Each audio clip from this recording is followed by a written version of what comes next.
위인베스트 김진만 대표 그리고 GL스토리 박창윤 대표와 함께합니다. 두 분 어서 오세요. 네, 안녕하세요. 안녕하세요. 지금 두 차례 연준 금리 인하로 금리 인하 기조는 좀 확연해졌는데 국내 증시 투자에도 좀 유리한 분위기가 지금 오고 있는 게 맞습니까? 일단 네. 트럼프 트레이드가 좀 마무리되는 시점에서 좀 빠르긴 합니다. 이제 변압기도 뭐 오르다 말고 조선도 막 오르다 말고 지금 아직은 한국 시장 기준으로는 어떤 뷰를 가지고 시장을 대응해야 될지는 조금 애매한 부분이 있습니다만 적어도 한 일주일 정도는 좀 지켜봐야 될 것 같습니다. 사실 예. 파월 의장도 일단 뭐 다음 임기에 대해서 아직은 노코멘트 할 수 있을 만한 부분들이 많기 때문에 어떤 쪽이 완전한 수혜를 받는지 여부는 좀 불투명하기 때문에 국내 시장은 한 일주일 정도의 시간적 여유가 있어야 된다라고 판단을 하고요. 미국 시장은 지금 이제 빅테크 쪽으로도 계속 돈이 몰리고 있는 상황이기 때문에 미국 주식 하시는 분들은 조금 더 이제 큰 쪽도 계속 지켜보시면 좋을 거고 사실 이제 그래도 많이 안 빠진다라는 거에서 한국 시장 또한 충분히 가능성은 있다라고 말씀을 드리도록 하겠습니다. 예, 요즘 장이 항상 오전에 좋고 오후에 안 좋습니다. 제가 2시에 진행을 하면서 좀 웃으면서 진행하는 날이 빨리 왔으면 좋겠습니다. 오늘 바이오 업계에 아주 큰 희소식이 하나 들려오고 있죠. 이마영 캐스터와 이 장안의 화제거리 살펴봅니다. 네, 미국의 기준금리 인하 소식에 양지수 모두 빨간불을 켜나 싶었지만 오후 들어서 혼조세를 보여주는 금요일입니다. 이런 장안에서 어떤 화제가 있을지 함께 확인해 보시죠. 첫 번째 화제는 알테오젠입니다. 이제 오늘을 기점으로 알테오젠의 양손에는 한 손에는 키트로다, 한 손에는 에너투를 들고 있게 됐습니다.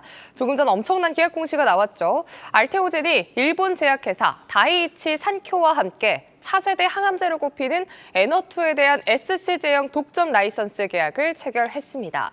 이번 계약에 따라 알테오젠은 계약금 2천만 달러를 수령하고 향후 제품의 임상 개발이나 허가, 판매 마일스톤에 따라 총 2억 8천만 달러를 지급받게 되는데요. 이 소식이 들려온 직후 장중 신고가를 경신했습니다. 현재도 고점 부근에서 움직이고 있는데요. 1시 34분경 10%대 강세 흐름을 지켜주면서 신고가 터치하더니 이 시각 현재 더 계속해서 탄력을 받아가는 모습입니다. 그리고 지금 하루 움직임을 보고 있긴 하지만 월봉 차트나 조금 길게 보시면 알테오젠의 우상향 곡선을 확인하실 수 있습니다. 두 번째 화제는 LG 에너지솔루션입니다. 최근 미국 대선의 영향으로 지지부진한 흐름을 이어가던 LG 에너지솔루션, 드디어 약세를 끊고 상승 전환에 성공했습니다. 바로 미국의 전기차 업체 리비안의 원통형 배터리 공급 계약 소식이 전해졌기 때문입니다. 개장 전에 전해진 뉴스와 함께 오늘장 강한 모습 보여주는 LG 에너지솔루션인데요. 4거래일 만에 빨간불을 켜고 있고요. 외인과 기관 역시도 수급 붙으면서 오늘장 강세 흐름 보여주고 있습니다. 2.2%대 강세로 개장했지만 12시경에 4.9%, 11시경에 5%대까지 좀 강하게 치고 올라가는 모습이었고요. 이 시각 현재 조금은 밀리긴 했지만 그래도 2.5%, 개장보다 조금 더 강한 탄력 가져가고 있습니다. 다음 화제는 전자결제 관련주입니다. 3분기 흑자전환에 성공한 카페24입니다. TMF 사태로 우려감이 상당했었는데요. 이번에 3분기 영업이익이 67억 원을 기록해 전년 동기 대비 흑자 전환에 성공했습니다. 덕분에 오늘 카페24를 포함해 전자결제 관련주는 안도감이 돌고 있습니다. 주가 추이 함께 살펴보시죠. 오늘 외국인과 기관의 수급을 등에 업고 강세 흐름 보여주는 카페24입니다. 특히나 시총이 작은 만큼 민첩하게 움직이는 모습인데요. 12시경에 가장 강하게 오르면서 20%대 강세 흐름을 보여줬고요. 현재는 고점 대비 상승폭 반납하긴 했지만 15.9%대 상승 이어가고 있습니다. 이어서 중국 재정부양책 화제 살펴보도록 하겠습니다. 현재 중국에서는 중국 정부의 재정부양책 권한을 가진 전인대 회의에 폐막이 예정돼 있습니다. 최대 관심사는 어느 정도 규모의 부양책이 나오느냐인데요. 전문가들 사이에서는 다양한 관측이 나오는 가운데 일각에서는 금융위기를 뛰어넘는 부양책을 기대하고 있습니다. 또 해당 부양책에 트럼프 당선인의 고율 관세 부과에 대한 대비책이 또 어느 정도일지도 관심사인데요. 이와 관련해서 오늘 시장에서는 관련주의 움직임이 유의미하다고 볼 수는 없지만 앞으로 계속해서 미국과 중국 이슈 팔로업 하시면서 해당 섹터 추이 체크해 보시면 좋겠습니다. 지금까지 장안의 화제 이마익이었습니다.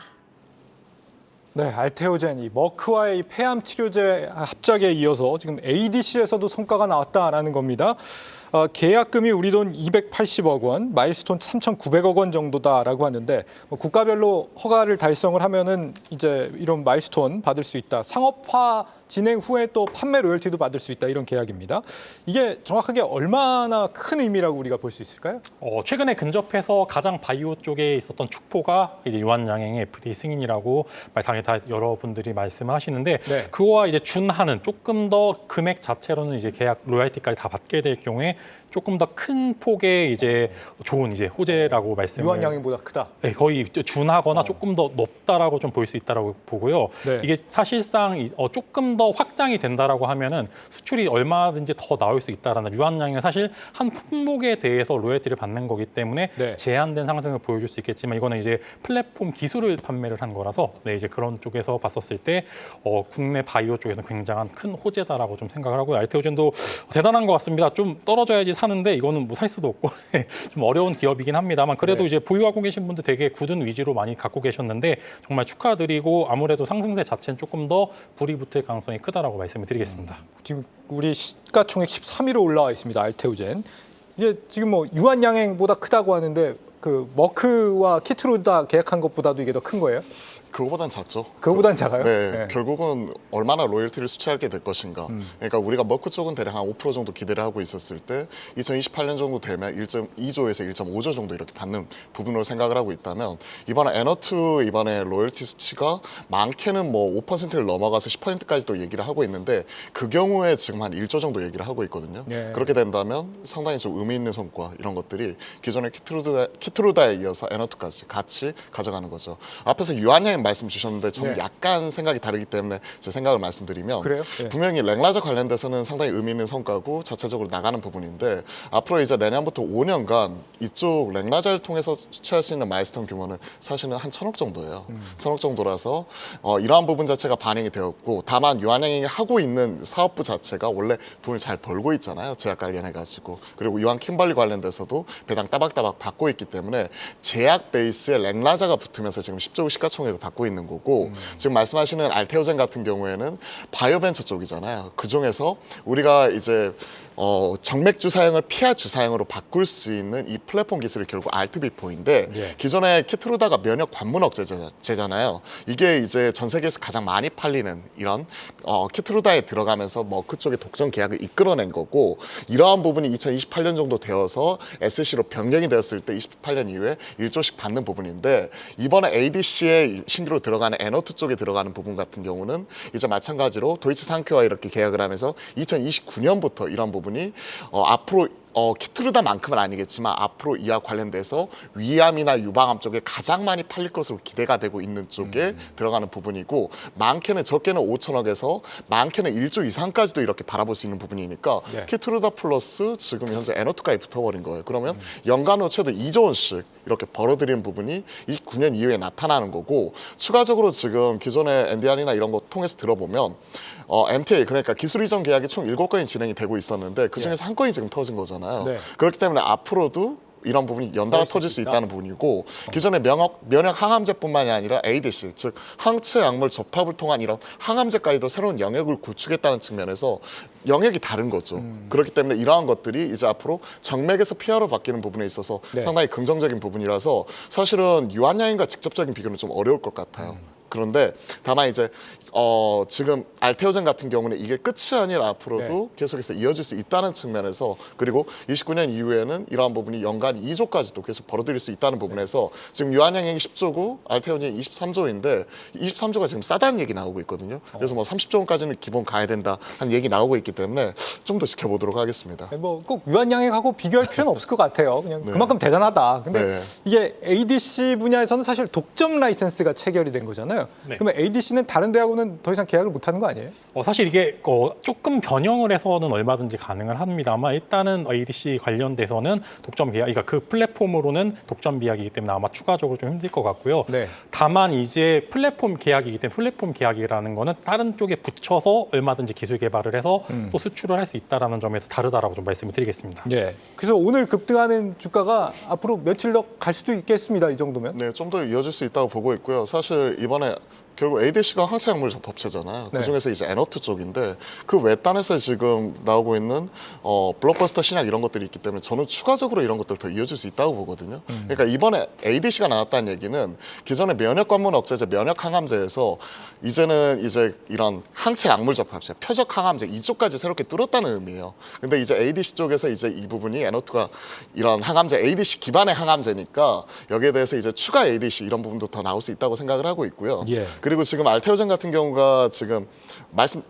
드렸던 대로 기존에 지금 오늘 좀 올라가지고 지금 20조에서 23조까지 올라갔는데 네. 지금 지금 얘기를 하고 있는 자체가 만약 29년부터 물론 현재 가치와 할인을 해야 되겠지만 만약에 2조 원이 이렇게 들어오게 된다면 지금 시가총액 20조, 23조가 비싸게 느껴질까요? 그건 아닐 수가 있잖아요. 그러한 부분이기 때문에 그러한 측면에서 지금 뭐 30조까지는 보고 생각을 하자라고 하는 분위기가 나타나고 있어서 앞으로 며칠간 좀 더 가지 않을까 저는 그렇게 생각을 합니다. 예. 자, 그리고 지금 LG 에너지 솔루션 뭐 오늘 리비안을 뚫었다 이런 소식에 또 기대감을 키우고 있는데요.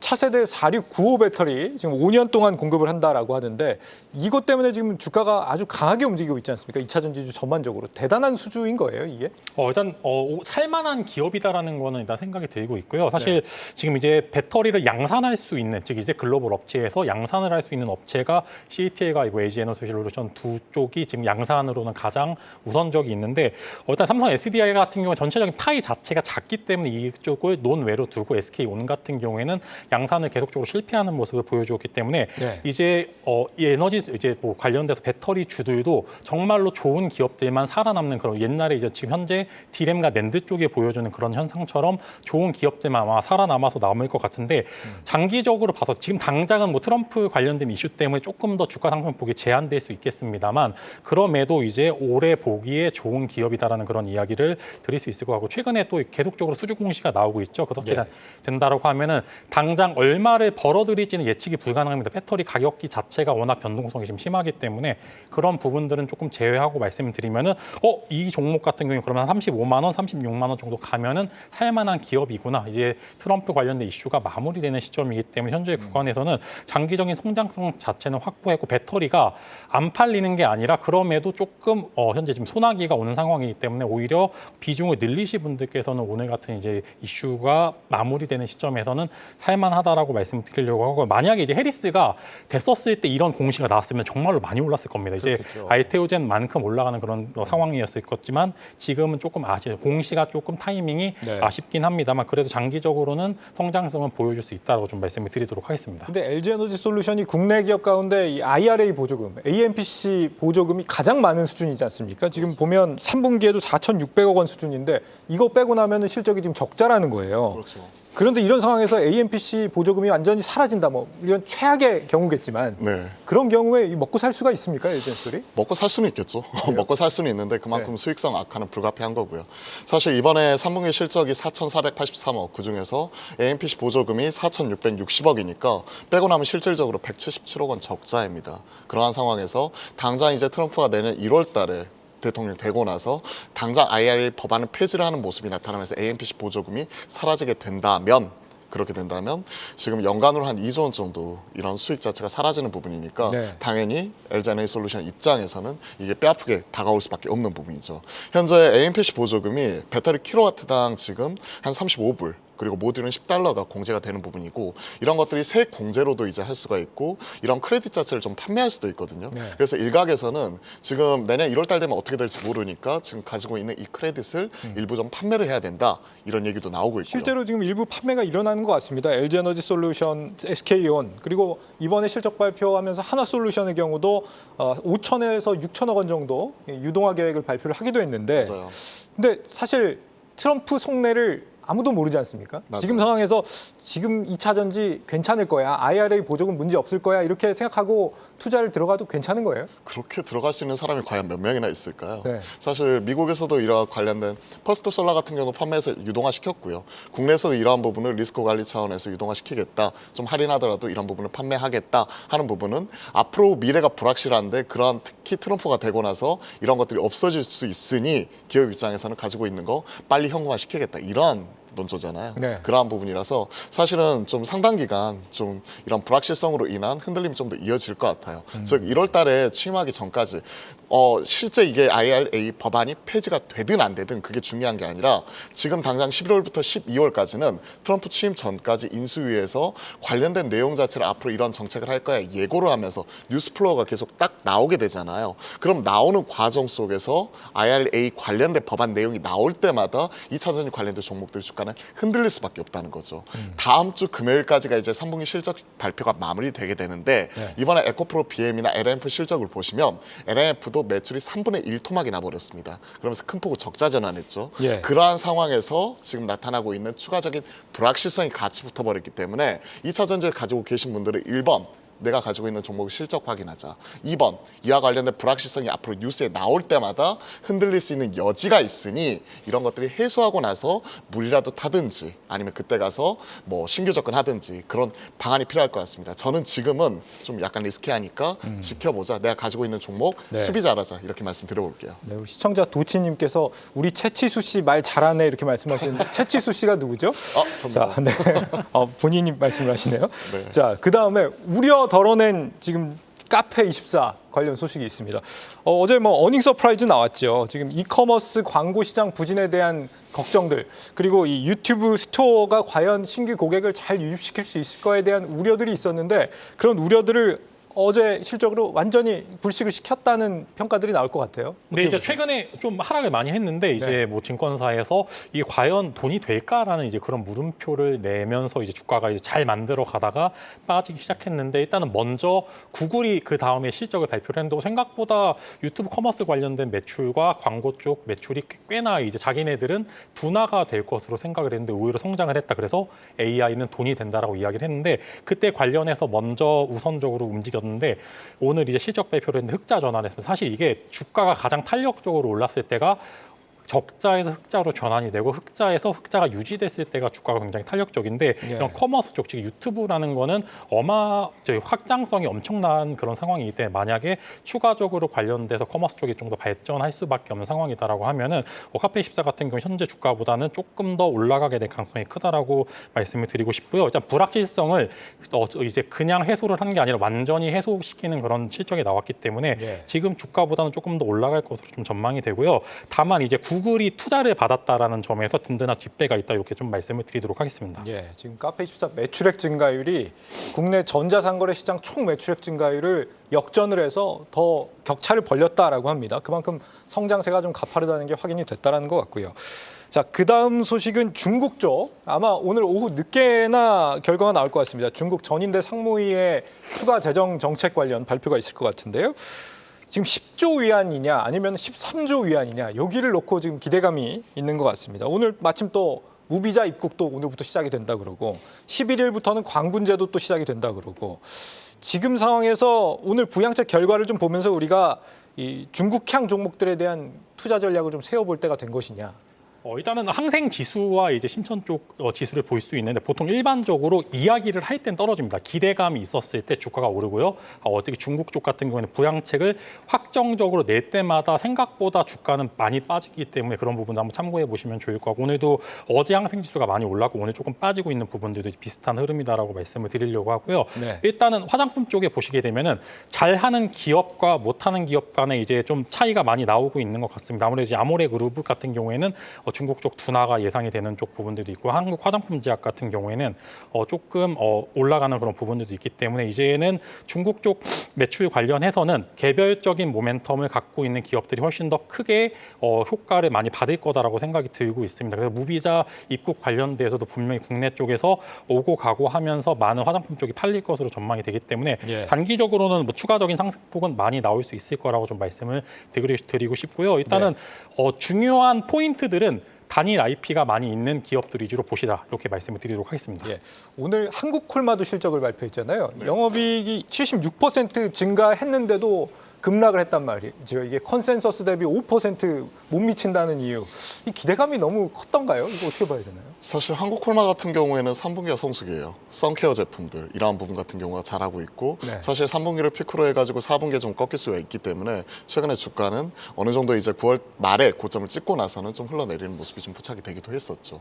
사실 아모레 퍼시픽이 이번에 생각보다 실적이 잘 나와가지고 그에 따른 기대치는 있었고 한국콜마도 그에 따른 기대치 자체가 상당히 높았는데도 불구하고 예. 추정치에 5% 미치지 못했다는 부분은 사실은 이거는 FM 가이드 컨센이고 우리가 시장에서 여의도에서 그리고 스트릿 컨센이라고 얘기를 하는 우리가 바라보고 있는 심정적인 눈높이 자체는 훨씬 더 높았다고 봐야 될 것 같습니다. 오늘 뭐 크래프톤도 그러한 모습이 같이 나타나고 있고 예. 여튼 지금 다음 주 금요일까지 이렇게 실적으로서 차별화되면서 눈높이에 미치지 못했던 기업들을 급락과 아모레 퍼시픽 같이 전혀 기대도 안 했는데 갑자기 좋은 실적을 발표하면서 급등하는 기업들이 계속해서 앞으로 좀 더 나타나지 않을까 이렇게 생각을 해요. 사실 이번 주 빅 이벤트 끝났잖아요. 네. 그러한 상황에서 이제 눈높이 돌아갈 수 있는 부분은 결국은 다음 주까지는 코스닥 이런 중소형 기업들의 실적을 하이라이트니까 한국콜마도 그러한 연장선상에서 오늘 눈높이에 미치지 못했던 실망감이 그대로 표출이 되는 것 같습니다. 네, 감사합니다.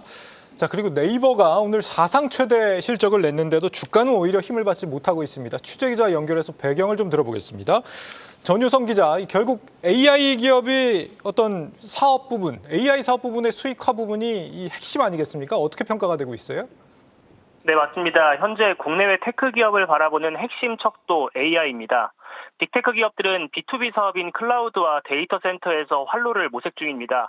어제 AI 비전을 내놓은 LG U+도 B2B 분야에서 AI 수익을 내겠다고 밝히기도 했습니다. 네이버가 3분기 호실적을 냈는데 이 실적을 뜯어보면 클라우드 부문 매출이 1,662억 원으로 1년 전보다 17% 성장했습니다. 문제는 600억 원 가까운 적자가 이번 분기에도 발생했다는 점입니다. AI 관련 투자 비용 증가가 불가피한 상황에서 돈 벌 수 있는 AI로 예상됐던 B2B 클라우드 사업의 손실이 뼈아팠던 겁니다. 매출 17% 증가 역시 클라우드 글로벌 시장 성장에 비하면 폭발적 성장이라고 보기도 어렵습니다. 정부 자료에 따르면 지난해 말 기준 국내 클라우드 시장 점유율은 아마존이 가장 높았고 2위는 마이크로소프트의 애저였습니다. 네이버 클라우드는 수년 전 한 자릿수대에서 20% 수준까지 점유율을 높인 것으로 집계됐습니다. 다만 IT 업계 취재 결과 후발 주자인 만큼 빅테크 클라우드보다 낮은 가격으로 고객 확보에 나서는 분위기라고 하는데 이 지점이 네이버의 클라우드 수익성에 발목을 잡고 있는 것으로 보입니다. 또 네이버 클라우드의 주요 매출 중 하나는 공공부문 클라우드입니다. 국내 기업인 만큼 공공부문을 공략하겠다는 전략입니다. 문제는 공공부문 클라우드의 경우 조달청을 통해 주로 사업자가 선정이 되는데 조달청 업체 선정에서 가장 중요한 판단 척도는 최저가 여부와 할인율입니다. 이를 종합해보면 클라우드 외형 성장은 어느 정도 빠르게 이뤄내고 있지만 수익화라는 내실은 아직 시간이 필요하다고 볼 수 있겠습니다. AI 사업의 핵심인 클라우드 쪽이 아직 좀 수익화가 부진하다 이런 얘기고 또 다른 부분도 있습니까? 네, 주로 또 관심 있게 살펴보면 좋을 부분이 바로 네이버 핀테크 부분입니다. 핀테크는 네이버 사업 중 가장 빠른 성장성이 엿보이는 부분입니다. 3분기 네이버 핀테크 결제액은 18조 6천억 원에 달했습니다. 1년 전보다 22% 늘었는데 많은 기업들이 간편 결제 서비스를 운영하면서 시장이 포화 상태에 접어든 것을 감안하면 높은 성장세라고 볼 수 있겠습니다. 다만 이 성장세가 과연 네이버 자체 경쟁력인지는 의문입니다. 지난해 초 네이버는 삼성전자와 협력해서 삼성페이와 네이버페이 오프라인 결제를 연계했습니다. 이후 지금까지 삼성페이로 오프라인 결제를 할 때마다 추가 포인트를 주는 이벤트를 1년 넘게 하면서 고객을 유치하고 있습니다. 실제 이 서비스가 등장한 이후 네이버페이의 오프라인 결제액은 크게 늘었습니다. 2023년 1분기 8,100억 원에 불과했던 네이버 핀테크 오프라인 결제액은 현재 3조 원 수준까지 늘었습니다. 문제는 이 지점인데 삼성 휴대전화로 네이버페이를 이용할 때마다 고객에게 제공되는 추가 포인트는 네이버가 마케팅비로 부담합니다. 결제액이 늘어날수록 마케팅 비용도 늘어날 수밖에 없는 구조입니다. 실제 실적 발표에서 네이버는 마케팅비 증가의 배경으로 핀테크 부문을 꼽기도 했습니다. 그렇다고 이게 부담된다고 해서 추가 포인트를 지급하는 이벤트를 끝내게 되면 삼성 휴대폰 이용자들은 휴대전화에 기본적으로 탑재된 삼성페이를 이용하지 네이버페이를 굳이 쓸 필요가 없어집니다. 결국 결제액 증가 그리고 마케팅비 증가라는 딜레마에서 빠져나오기 어려운 상황인 겁니다. 네, 신사업 성장성 측면에서 의구심들이 많이 제기된다라는 얘기인데 오늘 컨퍼런스 콜에서 제시된 전략은 없었습니까? 네, 최소연 대표는 AI를 활용한 수익성, 점유율 확보를 언급했습니다. 단순히 AI 클라우드로 돈을 벌겠다는 것을 넘어서 기존의 검색, 쇼핑 서비스의 AI 역량을 녹이겠다는 겁니다. 챗GPT가 생성형 AI 시대를 열면서 문장 형태로 검색할 수 있는 시대가 열렸습니다. 네이버 같은 포털에서 주로 활용했던 단어 형태의 검색이 밀리게 된 배경입니다. 최 대표는 검색 서비스에 AI 기술을 접목해서 문장 형태의 검색이 가능하도록 하겠다고 말했습니다. 국내 검색 시장에서 구글이 40%대 점유율을 확보하면서 빠르게 점유율을 높이고 있는데 AI로 기존의 검색 기능을 고도화해서 이 같은 추격을 뿌리치겠다는 것으로 해석됩니다. 또 네이버의 안정적 수입원인 커머스에도 AI 기술을 적용해서 개인별로 최적화된 상품 추천 그리고 반복 구매로 이어질 수 있도록 하겠다고 전했습니다. 지금까지 보도국에서 한국경제TV 전유성입니다. 네, 전유성 기자였습니다. 이 시각 증시 뉴스 보고 오시죠. 계속해서 다양한 경제 이슈를 알고 싶다면 구독과 좋아요, 알림 설정 부탁드립니다. AI 캐스터 권미정이었습니다.